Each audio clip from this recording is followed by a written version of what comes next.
Assalamualaikum warahmatullahi wabarakatuh. Nama saya Muhammad Azra Ardiansyah. Saya akan menjelaskan tentang surat somasi yang dilayangkan oleh SE Indonesia terhadap pelanggannya yang melakukan sebuah kritik di media sosial Twitter.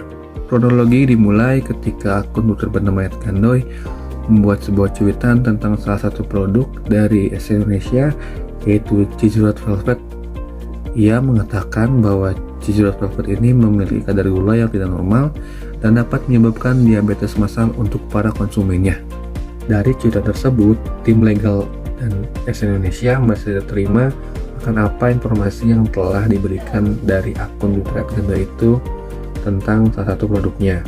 Mereka langsung memberikan surat somasi atau teguran keras kepada akun Twitter @gandoy dan menginstruksikan dia untuk menghapus cuitan tersebut dan mengklarifikasi tentang kegaduhan yang telah terjadi. Setelah beberapa lama dari itu, pemilik dari akun Twitter @gandoy ini meminta maaf kepada publik, khususnya kepada SE Indonesia, karena telah membuat kegaduhan di sosial media dan menyebabkan SE Indonesia mendapatkan citra buruk di masyarakat, dan juga mengakui kesalahannya tentang kekeliruan menilai produk dari SE Indonesia, yaitu Cheesy Red Velvet, bahwa hal yang diutarakan itu tidak benar dan itu hanya dilebih-lebihkan saja.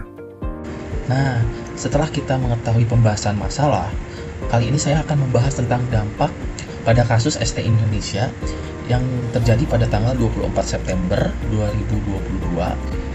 Dan dari tweet ini juga, pihak perusahaan mendapat kerugian, yaitu mendapatkan pencemaran nama baik karena PT ST Indonesia Makmur dianggap menggunakan gula yang terlalu banyak yang berakibatkan kerugian bagi kesehatan bagi konsumennya.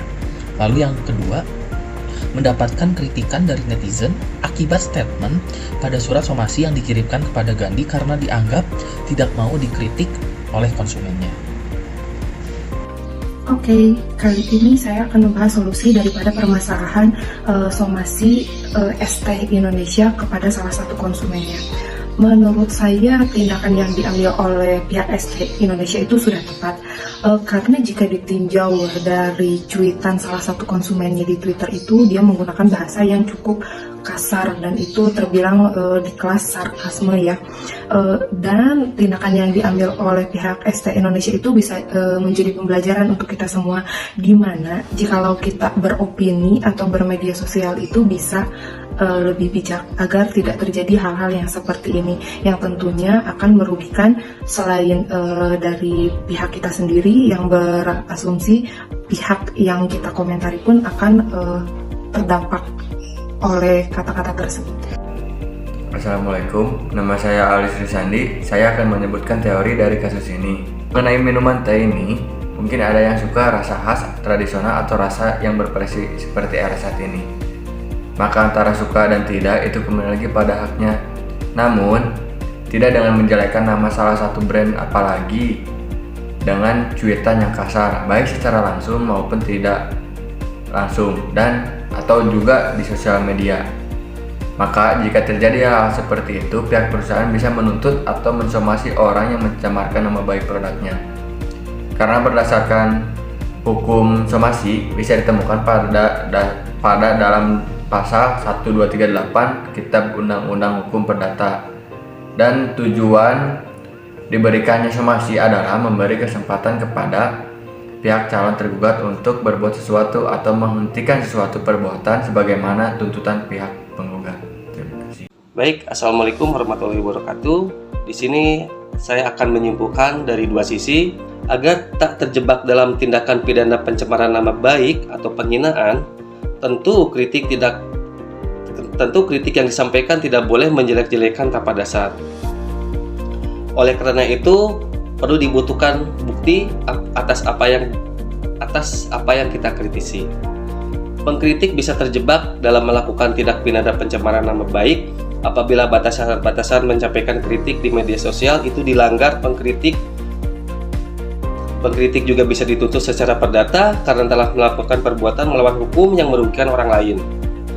Sementara somasi seperti yang dilayangkan ST Indonesia hanyalah peringatan agar pengkritik tidak melakukan penghinaan ataupun pencemaran nama baik. Selain itu, rasa manis pada produk ST Indonesia itu dianggap bersifat subjektif. Namun penyampaian yang kasar yang ditunjukkan dengan kata-kata yang kurang baik kepada pemilik brand ST Indonesia ini membuat si brand ST Indonesia ini merasa terhina dan melayangkan somasi. Yang kedua, saya akan menyimpulkan dari sisi si produsen atau dalam hal ini ST Indonesia.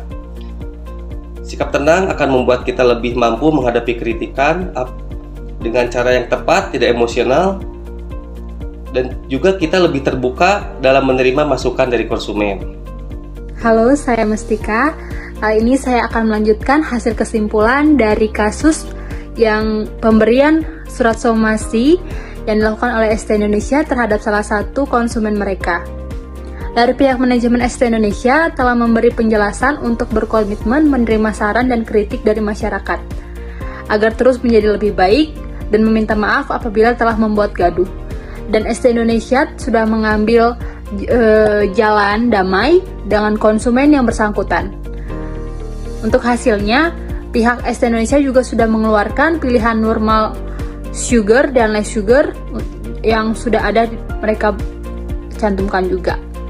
Bercermin dari kasus ST Indonesia ini juga banyak warganet yang peduli terhadap kandungan gula dalam minuman yang mereka beli. Dari kasus ini kita juga belajar bahwa ketika kita menyampaikan kritik dan saran, lebih baik berhati-hati dan bijak dalam memberikan saran, baik dalam mengucapkan secara langsung maupun terlebih dalam dalam sosial media.